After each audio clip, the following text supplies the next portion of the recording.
Greetings, gods and goddesses in training. Welcome back to the channel. It's Uncle Makaro. Let's get started today. Today we're talking about a very powerful topic, trusting in your highest excitement. This is something that Daryl Anchor or Bashar has shared. Okay, Daryl Anchor is the channeler who channels this specific being called Bashar. And the formula he gives is to follow your highest excitement without attachment towards any outcome. And the formula which he gives, follow your highest excitement, follow your passion, and the vibration of your true core self. Act on your highest passion or excitement in the moment. Now do this every moment that you can. Do this until you can't take it any further anymore, right? That's the second part of this. Now, the key here to the manifestation portion, man, there's so many, man, I just want to move somewhere, man, where it's just so quiet, bro. These cars are, I'm fed up. You know what I mean? Like, I gotta move sometime soon. Try to manifest Canada, so send me some energy if you guys want. The third aspect is you got to follow your highest excitement or passion with absolutely zero insistence on any kind of expectation, any assumption, or an attachment to what that outcome might be.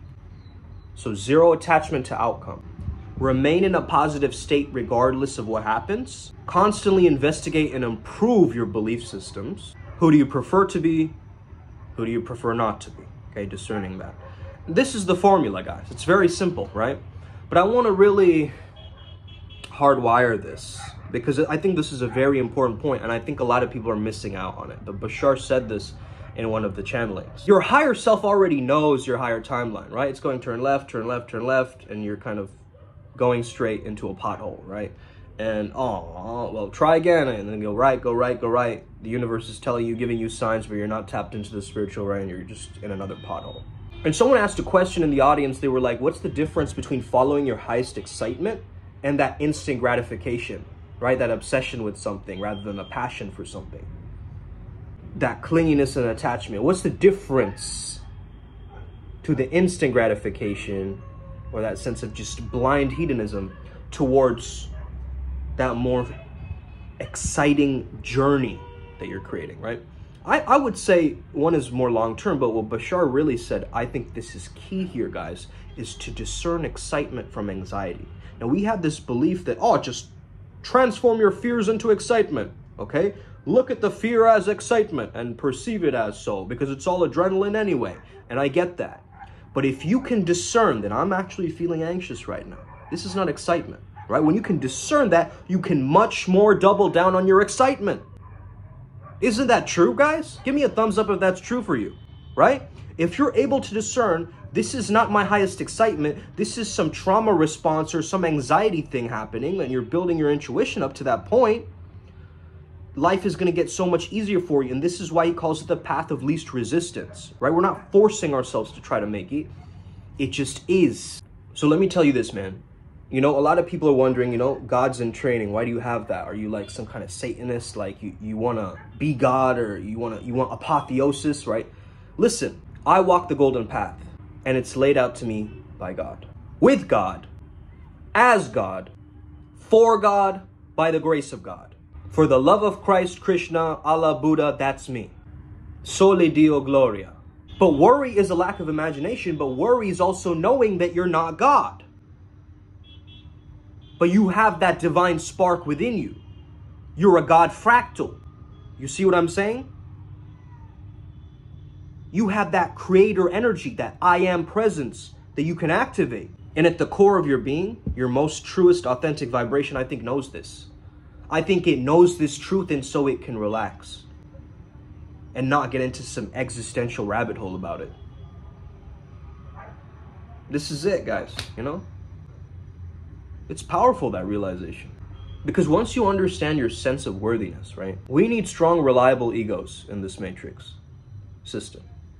Okay? We need strong, reliable egos. We don't need so much ego death that we have people with identity crisis everywhere. And let me tell you, the empaths who are like, I can blend with anybody, I'm a shapeshifter, whatever you're saying, right? Let me tell you this, that people pleasing, that came from you trying to please your parents, bro, growing up. That's where it comes from. You took on your mom's feminine traits by resenting her. Most of my trauma come from my mama, okay? Shout out to my mama, though. I do love her a lot. I think we all do, you know? I don't think that takes away from our love. It's like we want to better each other, you know, and improve. And sometimes people can't really get along well, you know, the older generation specifically. If you've been married for a really, really long time, it just gets stale, right? It gets stagnant. It gets very, like, just plain.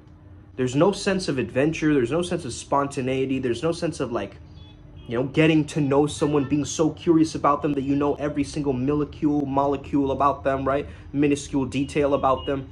You lose that mystery. You just kind of know everything about them. Yeah, you know there's talents, their deficits, where they shit, you know. Even it's so comfortable that you watch them take a shit, and then that turns you off, obviously, right? And then you got birth. It's like you see this kid coming out of this woman's, you know, area, and you're like, whoa. Like, that scarred me, and I'm gonna, you know, make love to that later? Bro, what the, you know? So I get it. Shame teaches a person that I cannot be that egotistical. I cannot be in that identity. That's not me. I don't know if I should do that. I think my hubris will be the death of me. Ego is not bad, and it does not lead to pain. It is an unhealthy ego. One that's corrupted. One that's full of darkness and repression. And guess what?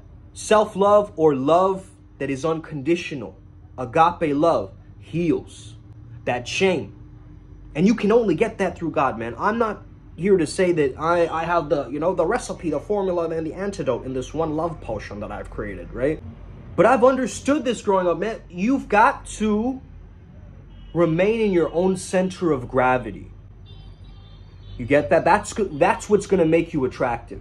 As a man, you got to have purpose and directionality. As a woman, you got to have that feminine embodiment. I'm telling you, ladies, that sensuality that you need comes not through you pushing and doing exercises, because that's going to make your body masculine. You know what I mean?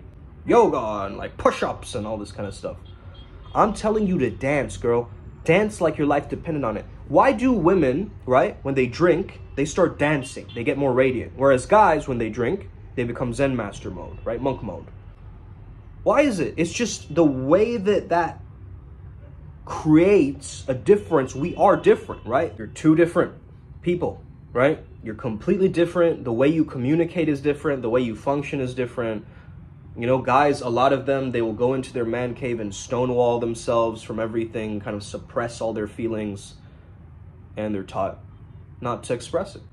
And that unprocessed fuel and that unprocessed emotion, it comes out in an unhealthy way. You know, divorce, cheating, you know, random shit starts to happen, right? This is why healing for men is very, very key, and women. This is what we believe in Primal Sutra. But, you know, in the beginning, of course, like, a lot of people think, bro, this spirituality is some gay shit, right? Also, shout out to Khan Asgal. I signed up for his reality reset program. I just want to support the guy, man, because his reels are dope. His reels are fire. I know most of that information in his course, but I just wanted to, like, give him a donation and get the course, you know, on behalf of Primal Sutra, because we need more people like that, right? He had a post where it was like, what most people think spiritual awakening is. And the first one was, people think it's a narrow or a political mindset. Second, they think it's escaping the matrix and getting trendy lifestyles, right? Oh, look how spiritual I am, man. And getting validated through that. And guess what? Validation and approval, it leaves you comfortable. You have no tension. And this is why I really want you to understand this concept of tension at Primal Sutra, okay? Tension, good tension, is good. Bad tension is bad. We need the good tension. Like, you know, when you're doing yoga, there's a level of good tension, and then you kind of feel a bad tension, right? You got to differentiate from those. Third is, spiritual awakening is not like everybody's against you. It's like you believing that you're better than the competition out there. What spirituality actually is shedding your skin, letting go of the parts of you that do not resonate with you anymore. That may be thoughts, friends, you know, family, whatever it is, right? For you specifically.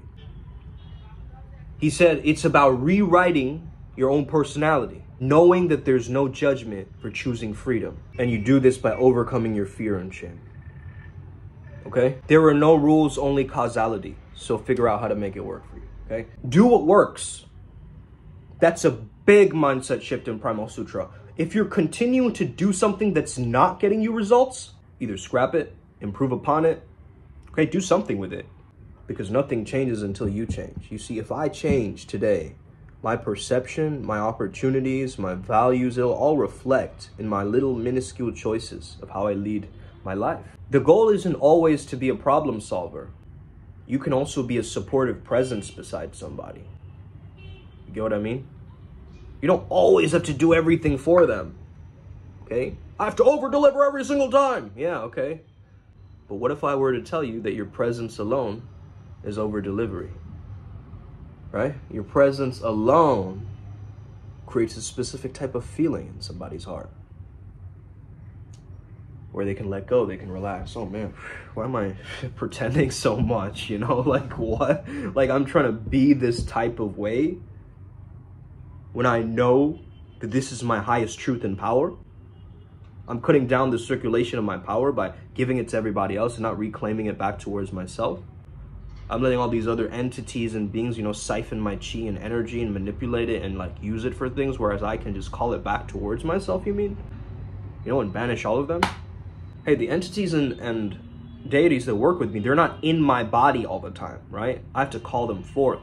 They're with me, they're in my space, and that's why I choose to have an altar back there as well. But it's not like I'm attached to them, right? That kind of codependent relationship with a deity or a being even is bad, right? It's the same thing in a relationship with somebody else. You have this interdependence, right? A giving and receiving.